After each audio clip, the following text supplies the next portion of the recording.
En novembre 1881, dans la chaîne de Wind River, territoire du Wyoming, la première chute de neige de l'année fut précoce et abondante. Dès la mi-octobre, les colons, résidant le long de la rivière Popoagie, fendaient déjà du bois à une vitesse frénétique, luttant contre le temps. Chacun connaissait la règle fondamentale. Pour survivre à un hiver du Wyoming, un minimum de 4 cordes était nécessaire, voire 5 si la saison s'avérait exceptionnellement rigoureuse. Pourtant, un problème particulier, rarement discuté publiquement en ville, persistait. Un problème qui éteignait les feux et annulait le travail. Et faisait frissonner les familles dans l'obscurité, malgré le bois empilé jusqu'au plafond. Il s'agissait du bois de chauffage humide, que l'on pouvait fendre jusqu'à avoir les mains à vif. On pouvait l'arranger proprement et de manière compacte sous chaque avancée disponible, mais une fois que la pluie de novembre se transformait en grésil, et que la neige commençait à s'accumuler, jusqu'à une profondeur d'1 mètre, fondant ensuite lors d'un vent chinook, ou lorsque février apportait sa neige lourde et humide caractéristique qui saturait les bâches et les toiles comme si elles n'offraient aucune protection. Votre bois finirait inévitablement par être mouillé. Et le bois humide ne brûle pas, il ne fait que fumer, siffler et absorber la chaleur au lieu de la rayonner. La majorité des hommes se résignaient simplement, pensant, tel est l'hiver, telles sont les montagnes. On coupe plus, on brûle plus, on supporte, c'est tout. Pourtant, un seul individu n'accepta pas ce destin. Everard Ashford était son nom, et à l'automne 1881, il creusa une cavité sous sa résidence, amenant toute la vallée à conclure qu'il avait perdu la raison. Avant de continuer, si vous regardez ceci, veuillez me faire une faveur. Cliquez sur le bouton j'aime et abonnez-vous, car chaque semaine sur cette chaîne, je présente d'authentiques stratégies de survie de la frontière américaine, des méthodes qui se sont réellement avérées efficaces lorsque le confort n'était pas une option, mais la survie elle-même. Et s'il vous plaît, laissez un commentaire pour me dire d'où vous regardez. Je suis impatient de savoir si vous êtes actuellement aux prises avec du bois de chauffage humide, ou si vous avez développé vos propres techniques pour le garder au sec. Maintenant, examinons ce qu'Everett a construit et pourquoi sa fonctionnalité était mise en doute par tous. Everett Ashford n'était pas un esprit brillant, ni un ingénieur. Il était un charpentier originaire de Pennsylvanie, qui avait voyagé vers l'ouest en 78 avec sa femme, Margaret, et leurs 2 jeunes enfants. Il érigea une cabane robuste sur une élévation surplombant la rivière, avec des fondations solides, un bardage sûr et une cheminée en pierre. Selon les critères de la frontière, c'était une résidence louable. Néanmoins, Everett rencontrait chaque hiver une difficulté persistante qui le tourmentait. Son stockage de bois de chauffage était chaotique, à l'image de celui des autres. Il arrangeait son bois sur le flanc nord de la cabane, sous un toit en appentis incliné, avec des bâches placées dessus et maintenues par des pierres. Cet arrangement fonctionnait adéquatement par temps froid et sec. Cependant, le Wyoming n'offre pas un froid sec, il présente plutôt des cycles de gel-dégel et des précipitations qui se transforment en glace. Cela entraîne de la neige qui fond sous le soleil de l'après-midi, puis se solidifie à nouveau pendant la nuit, transformant votre pile de bois en un bloc solide, glacé et gorgé d'eau. Pendant la moitié de ces matins d'hiver, Everett utilisait une masse à fendre pour séparer les bûches gelées, cherchant à trouver des sections suffisamment sèches pour s'enflammer. Même après avoir réussi à allumer un feu, le bois humide l'étouffait avec de la vapeur et de la créosote, ce qui entraînait une cheminée bouchée. Sa maisonnée inhalait de la fumée et les calculs étaient implacables. Le bois humide brûle avec environ 60% d'efficacité par rapport au bois sec, ce qui signifiait qu'il consommait presque le double de la quantité pour obtenir une chaleur équivalente. Au cours de l'été 1881, Everett parvint à une conclusion qui laissa perplexes ses voisins. Il avait l'intention de creuser une cave, non pas pour des produits agricoles, mais spécifiquement pour stocker du bois de chauffage, en la plaçant non pas à côté de l'habitation, ni derrière, mais directement en dessous. Son intention était de creuser un espace situé immédiatement sous la pièce de vie principale de sa cabane, avec un accès par une porte dissimulée dans le plancher de la cuisine. Doté d'un point d'entrée extérieur supplémentaire sur la pente inférieure pour la livraison du bois, l'espace souterrain conserverait sa sécheresse. Il serait stable et à l'abri des éléments. Toute humidité serait évacuée de la structure par la gravité, et le sol lui-même protégerait le bois des cycles répétés de gel et de dégel. Pour Everett, c'était tout à fait logique, pour tous les autres, cela semblait absolument absurde. Vous comptez creuser sous les fondations de votre propre maison, demanda son voisin Jacob Pruitt, alors qu'il se tenait dans le jardin d'Everett ce juillet-là. Le voyant délimiter les mesures à l'aide de piquets et de ficelles, Everett précisa, pas directement sous les fondations, ajoutant, elle sera décalée de 60 cm. Les murs de la cave ne toucheront pas les supports de l'habitation. Jacob fit un signe de tête négatif, déclarant, vous allez provoquer soit une défaillance structurelle, soit un déluge, soit peut-être les deux. Margaret Ashford resta largement silencieuse. Cependant, Everett discerna l'appréhension dans son regard. Néanmoins, elle lui faisait confiance, car il avait construit la cabane correctement du premier coup. Il réparerait le conduit s'il développait des fissures, possédant une expertise en maçonnerie et en bois. Fin août, Everett se retrouva immergé jusqu'à la taille dans le sol sous sa résidence. Il extrayait des seaux d'argile et de pierre, renforçait les côtés avec du bois fendu et établissait une couche de gravier à la base pour faciliter l'écoulement de l'eau. L'espace excavé mesurait environ 2,4 mètres de large, 3,6 mètres de long et atteignait une hauteur de 1,8 mètres à son point médian, offrant une capacité suffisante pour 3 cordes de bois coupées.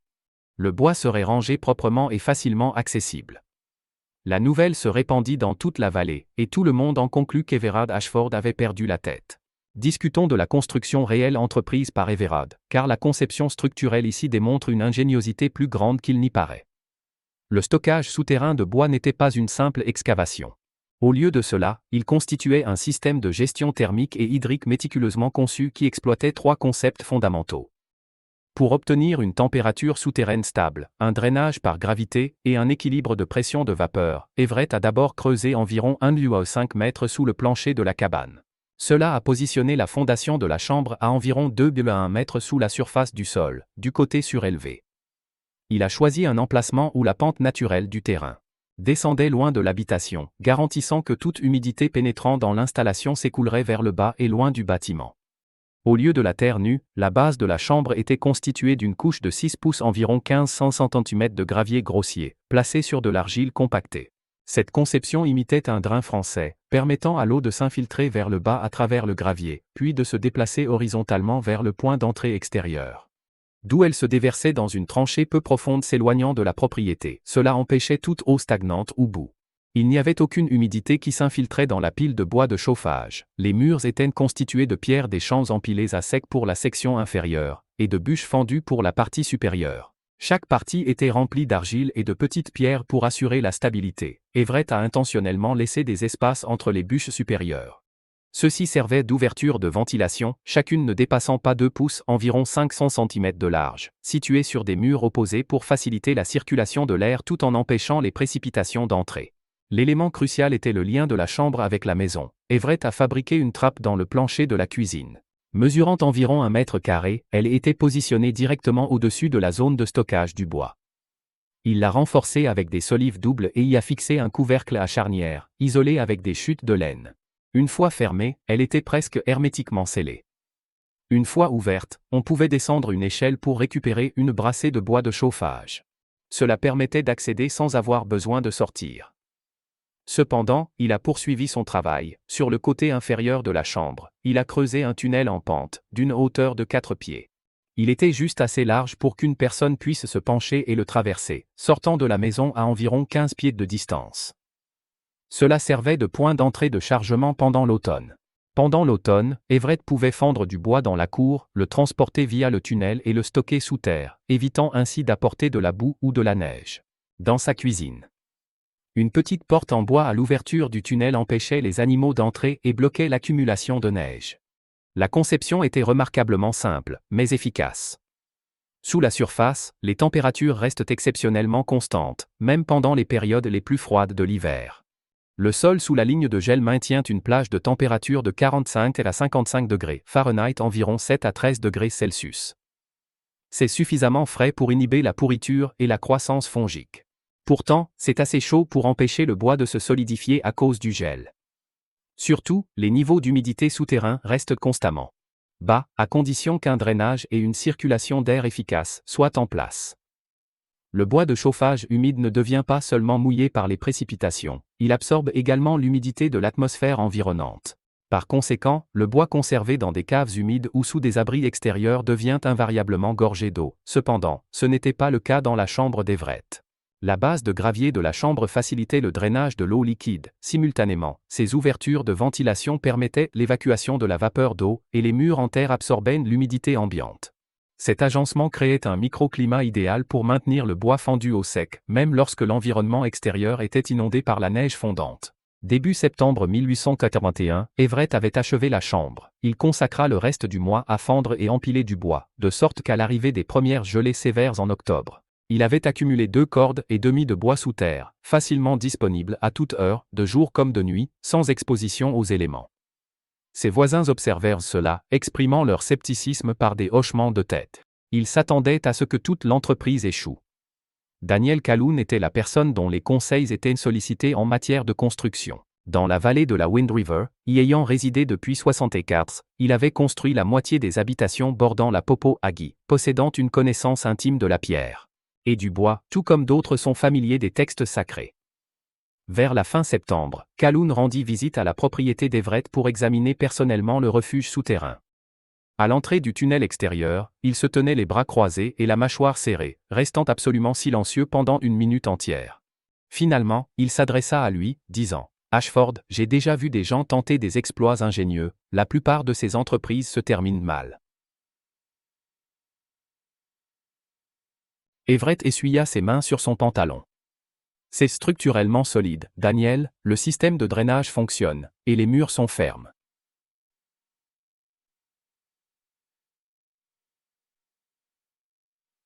Pour l'instant, remarqua Calhoun. Attendez juste le dégel printanier, toute cette neige accumulée sur votre habitation se transformera en liquide. Et elle trouvera inévitablement le point le plus vulnérable de la Terre, qui sera sans aucun doute votre excavation. Qu'en sera-t-il alors de la couche de gravier? Cela sera insignifiant lorsque 200 gallons par heure tenteront de s'infiltrer dans un sol gelé, elle s'accumulera, puis s'infiltrera. Par la suite, toute votre cave se transformera en bourbier, vous perdrez le bois, et si le malheur frappe, vous pourriez perdre votre maison si la terre bouge. Everett garda un ton calme, affirmant « La pente la dévie, j'ai effectué des tests ». L'expression faciale de Calhoun resta inchangée. Vos tests ont eu lieu pendant l'été, pas sous 3 pièces de neige, avec de la terre gelée, et un dégel se produisant plus rapidement que le sol ne peut l'absorber. En octobre, la nouvelle se répandit rapidement. L'histoire de l'installation de stockage souterraine d'Everett était devenue une sorte de plaisanterie courante dans toute la vallée. Au poste de traite, les hommes souriaient à chaque fois que son nom était mentionné, tandis que les femmes secouaient la tête, prononçant des remarques telles que « Pauvre Margaret, elle est mariée à un homme qui creuse sous sa propre résidence. » Jacob Pruitt fut catégorique, déclarant « Vous allez inonder vos fondations, Everett. Joe, si cela arrivait, ne venez pas me demander mon bois pour la reconstruction, pas même la sœur de Margaret, qui était en visite de Lander. L'a prise à part une nuit et a demandé « Est-il saint d'esprit ?» Margaret n'a pas répondu. Ce soir-là, elle a simplement observé Everett, près du feu, dessinant des angles de drainage dans un carnet éclairé à la bougie, et elle a souhaité que ses plans réussissent. La désapprobation n'était pas seulement du doute, elle venait d'une expérience réelle, car c'étaient des individus qui avaient vu des fermes s'effondrer pour des problèmes moindres. Une fondation compromise pouvait déterminer si une habitation durerait 2 décennies ou se détériorerait en ruine en moitié moins de temps.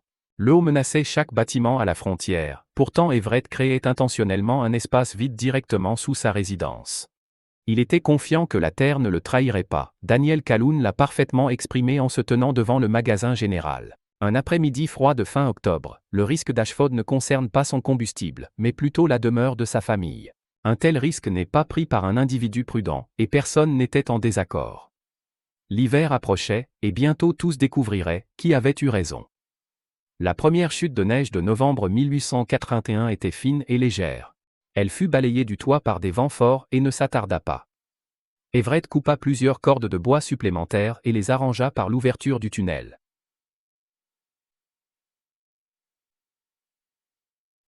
Remplissant ainsi le compartiment souterrain presque jusqu'en haut.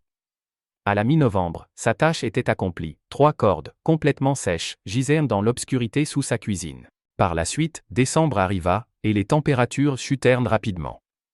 Dès la 2e semaine, les minimums matinaux approchaient les 0 degrés Fahrenheit. La rivière Popo-Agie commença à geler sur ses rives, puis entièrement.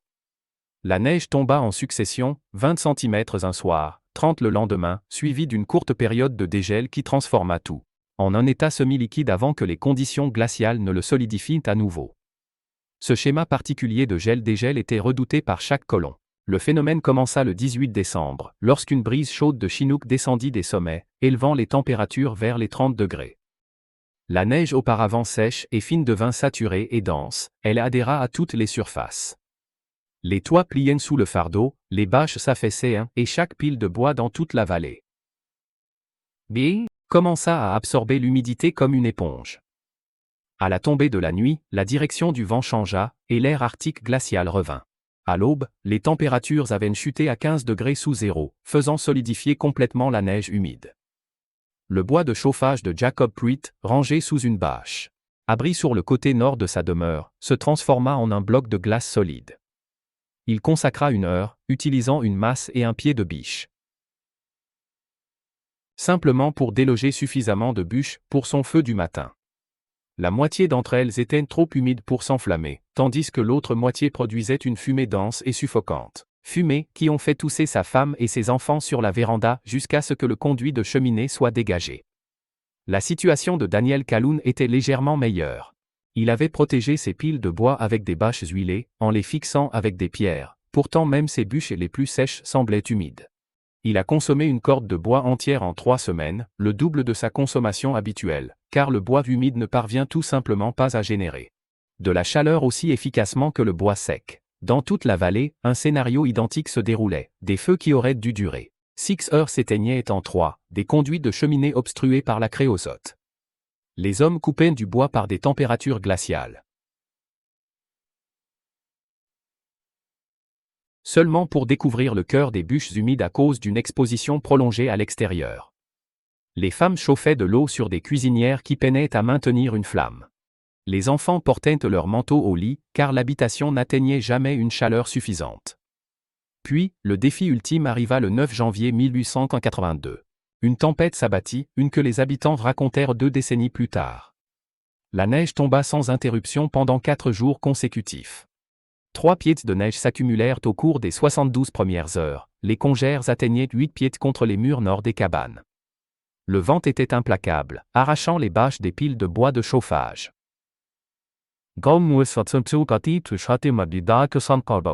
Dispersant le petit bois et ensevelissant tout sous un linceul blanc et oppressant. Lorsque le blizzard finit par se calmer, le mercure chuta à moins 22 degrés Fahrenheit, les habitants incinérèrent des meubles, consommèrent des poteaux de clôture et allumèrent tout ce qui était combustible.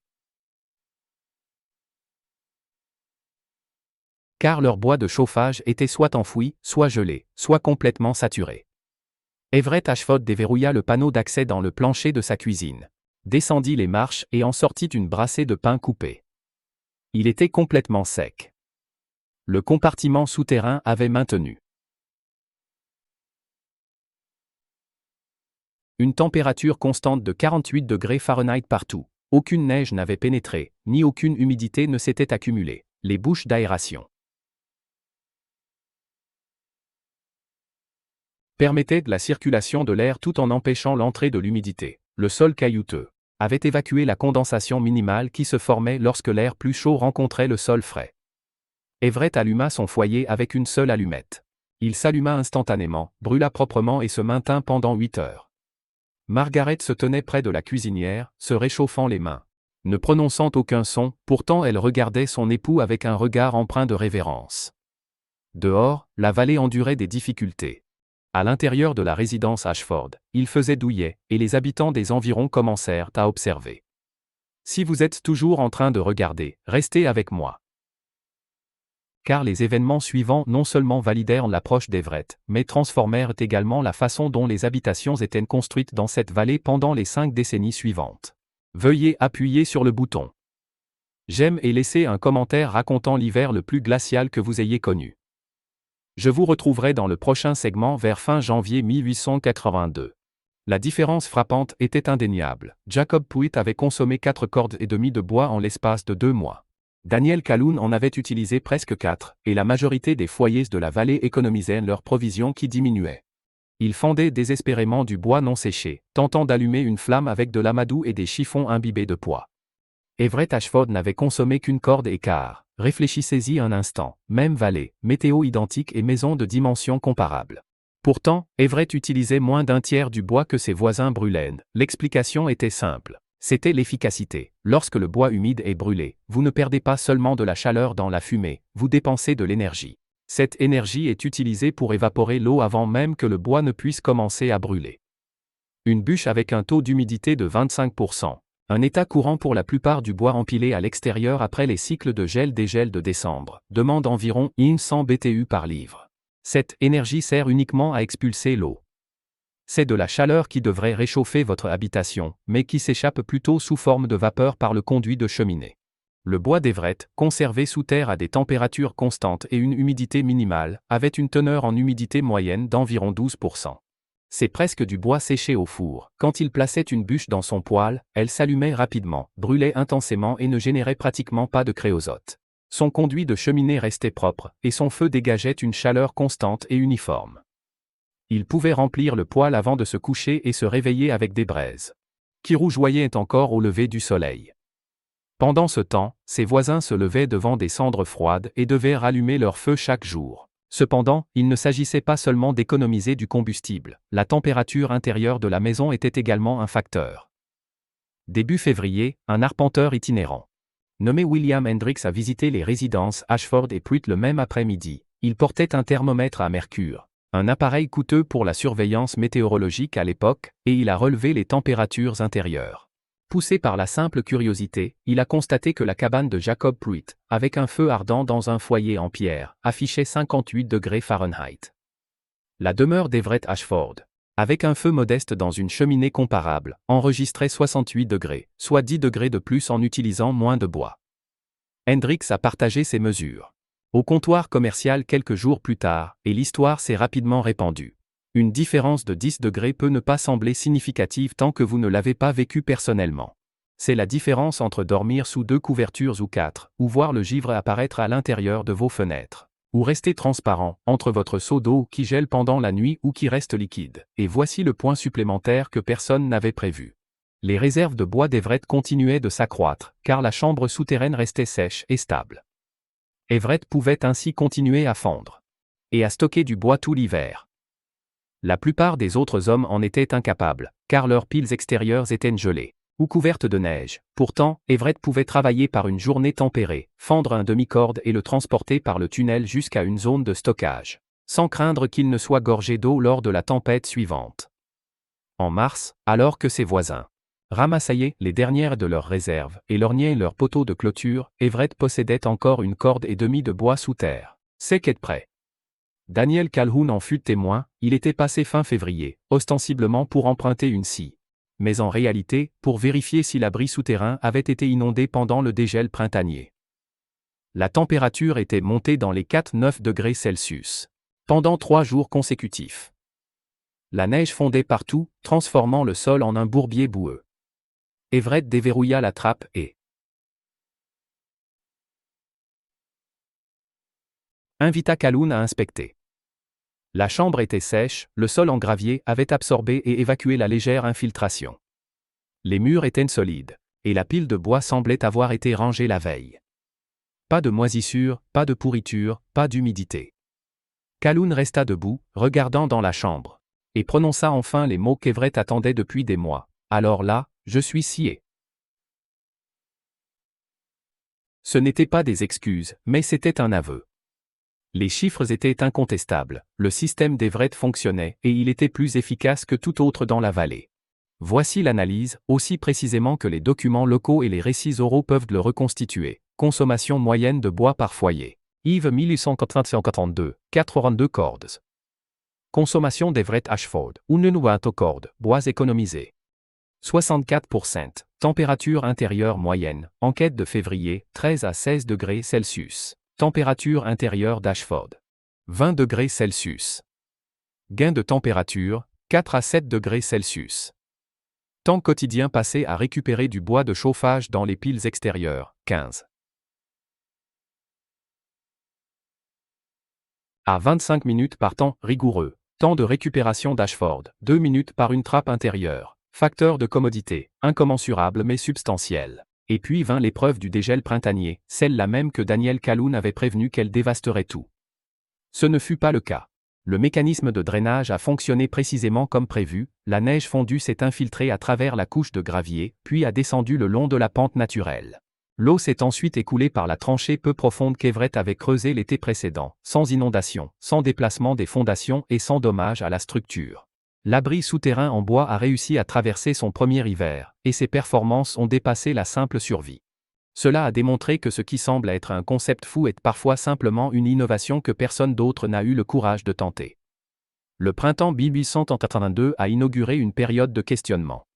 Des individus ont commencé à apparaître à la résidence d'Everett, demandant à voir le compartiment souterrain, non pas pour critiquer cette fois-ci, mais plutôt pour apprendre. Jacob Pruitt est arrivé le premier, il s'est approché un matin d'avril, respectueusement, déclarant « Je suis intéressé à observer comment vous avez construit cette entrée de tunnel. » L'entrée spécifique conçue pour empêcher l'entrée de la neige, Everett a démontré et expliqué la pente, la porte basse et la méthode par laquelle il avait orienté l'ouverture vers le sud-est. Cette orientation garantissait que la neige accumulée s'accumulerait au-dessus plutôt que de s'amonceler contre elle. Au mois de juin, Pruitt avait commencé à creuser sa propre chambre. Elle était plus petite que celle d'Everett, mesurant 6 par 10 pieds, mais construite sur des principes identiques, une base de gravier, des ouvertures de ventilation et un drainage en pente descendante. Dotée d'une trappe menant à sa cuisine et d'un point d'accès extérieur pour le chargement. Daniel Calhoun a maintenu sa résistance plus longtemps. Peut-être par arrogance ou simplement par obstination, à l'automne 1882, il cherchait les conseils d'Everett concernant les ajustements de fondation. Et aussi sur les barrières anti-humidité. En l'espace de 3 ans, 17 propriétés de homestead situées dans un rayon de 50 miles du Popoagie avaient intégré une variation du concept original d'Everett. Toutes ces implémentations n'étaient pas identiques, certains individus ont construit des itérations plus basiques, de simples caves à légumes extérieurs, équipées d'un drainage efficace et d'une ventilation adéquate, situées à proximité de l'habitation. Inversement, d'autres se sont pleinement engagés, entreprenant des excavations importantes. Des chambres souterraines complètes avec entrée intérieure. Quelques-uns ont intégré cette idée au stockage des légumes racines, créant ainsi des caves polyvalentes, qui maintenaient à la fois le petit bois et les provisions au sec pendant toute la saison hivernale. Cependant, le principe sous-jacent a été largement adopté en raison de son efficacité, et il a continué à faire ses preuves. Dans les années 1890, ce qui est devenu connu sous le nom de méthode Ashford. Bien que non officiellement désignée comme telle, était devenue une approche courante pour les colons dans les zones de gel-dégel élevées du Wyoming, du Montana et du Colorado.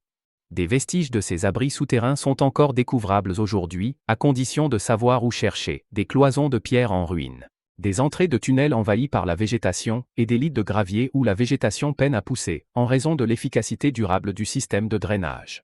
Même après 140 ans, cette méthode a non seulement conservé le bois, mais a aussi préservé des vies pour les foyers qui ont réussi à garder leur bois de chauffage au sec. Brûler moins de bûches vertes a réduit la créosote, ce qui a diminué les affections respiratoires causées par l'inhalation de fumée. Cela a entraîné une diminution des feux de cheminée. Leurs habitations restaient plus chaudes, réduisant ainsi les cas de gelures et d'hypothermie. Pendant les vagues de froid intenses, les enfants dormaient mieux, les épouses étaient épargnées par la toux pendant une grande partie de l'hiver, et les hommes évitaient le surmenage.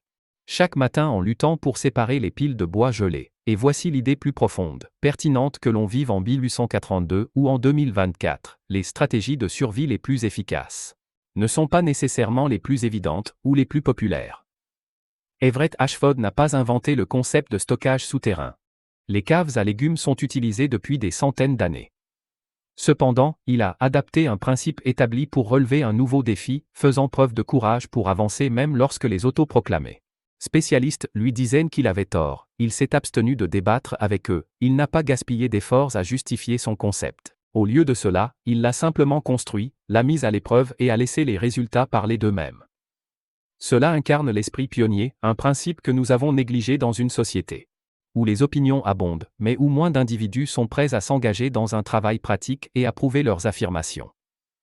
Avant de conclure ce segment, si ce récit vous a apporté des connaissances, s'il vous a incité à considérer différemment la façon dont nos ancêtres relevaient les défis en utilisant uniquement la pierre, le bois et la sagesse pratique, veuillez me faire une faveur et appuyer sur ce bouton d'abonnement.